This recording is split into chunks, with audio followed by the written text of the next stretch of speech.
And he was in London today to talk about his next fight against Juan Lazcano. But I suppose we're talking more about Floyd Mayweather now. Or we could possibly get onto Junior Witter. We'll do them all, Matt.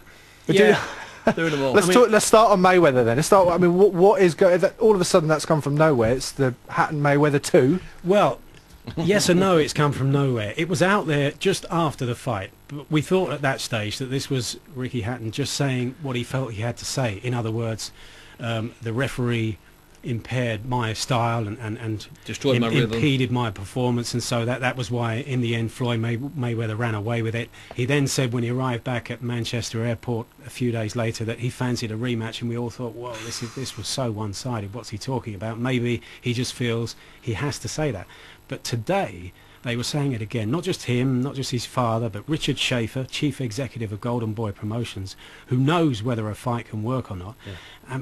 There was just so much energy behind this whole talk. I mean, I was flabbergasted because just look at the scorecards. You know, they didn't have to go to the scorecards because he knocked him out. But for the 9 completed rounds, he was 8-1 up on 2 cards and 7-2 up on the other card. I just, you know, if they're talking about a rematch of what was billed as a super fight, in a super fight, for it to be a super fight, you have to believe that both men can win. Is it not made for an underdog? Is he going to be that much of an underdog if that happens? If the fight's made, it can only get made if he proves himself in a couple of fights between now and then, which is the tricky thing I tried to explain at 7:30. I confused myself, and I will do it again, Matt, because it really does need going over. Now, if the fight is made, it won't be made until about November. By that stage, Hatton will have won 2 fights and will have jet-propelled himself back inside the heads of American sports fans and boxing fans. This in theory. And by that stage, Mayweather would have re-established himself as the greatest fighter in the world and arguably in history by beating Oscar De La Hoya in their rematch on September 20. So what happens then is people, in theory, have short memories and they forget what happened in December in Las Vegas when Ricky, well, 2 judges, as Mike said there, 2 judges only gave Ricky 1 of the completed 9 rounds. 1 of the completed 9 rounds. We were at a conference today, and I swear, I don't think I've been in a room, even at Don King at his best, where there's been so much denial. People were in this room, and Ricky was saying, you know, it was close up to 6 rounds. I got it wrong after then. Richard Schaefer, the CEO of Golden Boy, was saying Ricky was winning after 6 rounds. No, he wasn't. He was. Matt, let me hold my hands up here because it always works.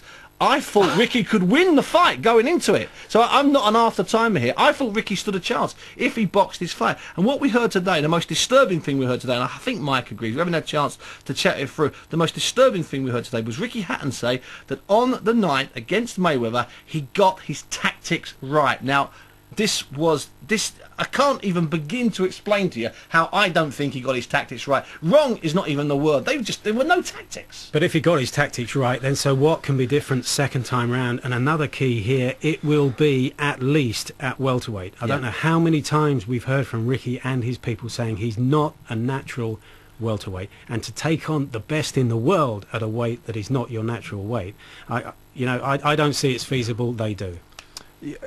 You mentioned that he wanted to talk about Mayweather, obviously, but he didn't want to. You don't want to talk about Junior Witter, which possibly could be a better fight for him, do you think? Nobody there wanted to talk about Junior Witter. Towards the end, one of the reporters from Boxing News got up and said, this is the white elephant in the room, nobody's mentioned it yet, can we talk about Junior Witter? And Frank Maloney, who's promoting the show, along with Golden Boy Promotions on May the 24th in Manchester, got up and said, now we're going to take the photographs. But generally about Junior Witter, there is momentum in magazines in this country and on websites behind the calls for Hatton to face Witter. And this is what people are saying, Matt. They're saying that Hatton, for 18 months to 2 years, was calling out Floyd Mayweather and saying, why won't you take me on? You're running away from me. Now the same is happening to him. Witter's doing that to him. And so people are saying, Mayweather accommodated you. You should do likewise. But when I spoke to him today, he said, for now at least, he's not interested. It's not in my immediate plans. I mean, we made. I wanted to fight at the City of Manchester Stadium. We got matched with Lascano. He's ranked 4th in the IBO rankings of the belt that I'm scheduled to defend, and we should have fought him once before. And he got injured, you know. So we're just basically doing the right thing, giving him a return. He's a very creditable opponent. We've also been speaking to Paul Malignaggi, as you know, who's on the undercard for this fight. We've also been speaking to WBO champion Torres, you know, for a possible fight. And also, you know, there's, you know, with the association with Golden Boy and with Mayweather, there's talk about a possible, you know, fight there. You know, so he's not in the immediate plans, but we did make him an offer, the best payday of his career, and his team turned it down. You know, so it's, you know, so at the minute, as we stand, I have to say probably no.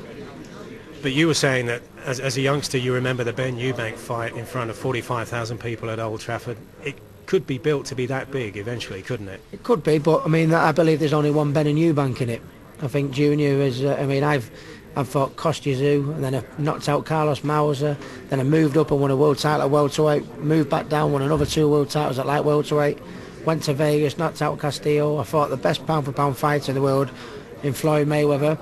And Junior's best win of his career was Vivian Harris. I mean, he's got, you know, I think, you know, for someone who is made a career of slagging off, I think if I retired today and Junior Witter retired today, I know his legacy would be bigger.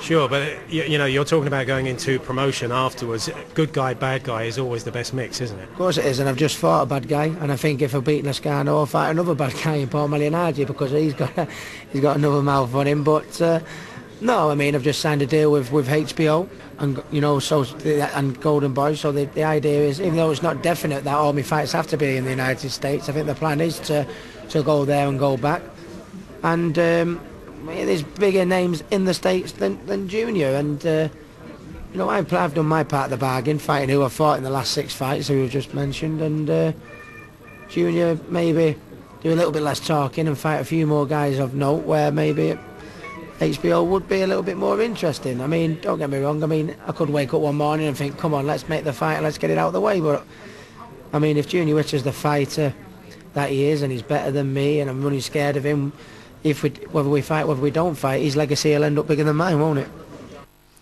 So, No. Junior Witters, I mean, he's not on the cards, is he? One